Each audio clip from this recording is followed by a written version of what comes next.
System నేర్పిస్తుంది.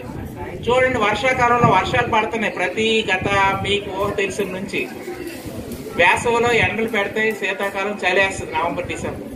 భూమి నిత్యం ఒకే స్పీడ్తో ఒకే క్రమంలో పడమర నుంచి తూర్పు తిరుగుతూనే ఉంటది. అలా ఒక్క సెకండ్ ఆగినా ఈ భూమి మీద జీవజాలం అంతా నశించి.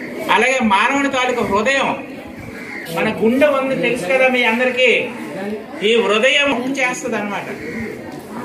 మన శరీరంలో అన్ని అవయవాలకి రక్తం అందితేనే మానవుడు జీవించగలడు. ఆ రక్తం అందేటట్లు చేసేది హృదయంలో ఉండే దమన శిరలు. అది ఏమాత్రం ఆగిపోయినా గుండెపోటుతో మనిషి చనిపోతాడు అన్నమాట. మీరు చేయవలసింది ఏంటంటే,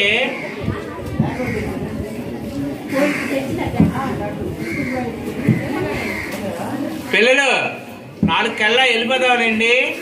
మీరు చేయవలసింది ఏంటంటే, ఈ గురు పూజోత్సవం రోజు నుంచి అయినా ఈ ప్రకృతిని, తల్లిదండ్రుల్ని, అలాగే చదువు చెప్పే ఉపాధ్యాయుల్ని ప్రతి ఒక్కరి దగ్గర నుంచి ఏదో ఒక విషయం నేర్చుకోవాలన్నమాట. చెడు విషయాలని కాదు, అక్కడ ప్రతి వ్యక్తిలోనూ కొన్ని నేర్చుకోవాల్సినవి ఉంటాయి. అది నేర్చుకొని ముందుకెళ్తేనే ఇటువంటి కార్యక్రమాల తాలూకు లక్ష్యం నెరవేరుతుంది అనమాట.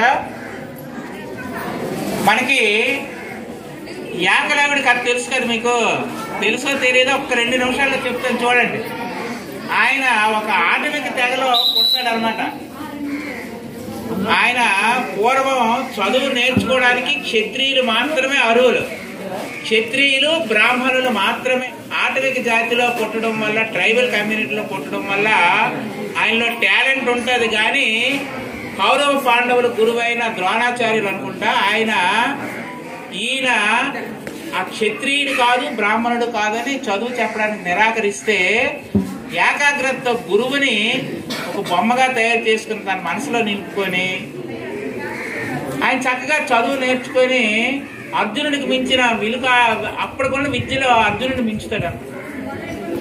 అలా మాకు అవకాశాలు లేవు, మాకు సరిగా ఏమీ లేవు అనుకోకుండా ముందుకు వెళ్ళండి, వెళ్ళి సక్సెస్ అవ్వండి. మా ఆశీర్వాదాలు ఎప్పుడూ ఉంటాయి.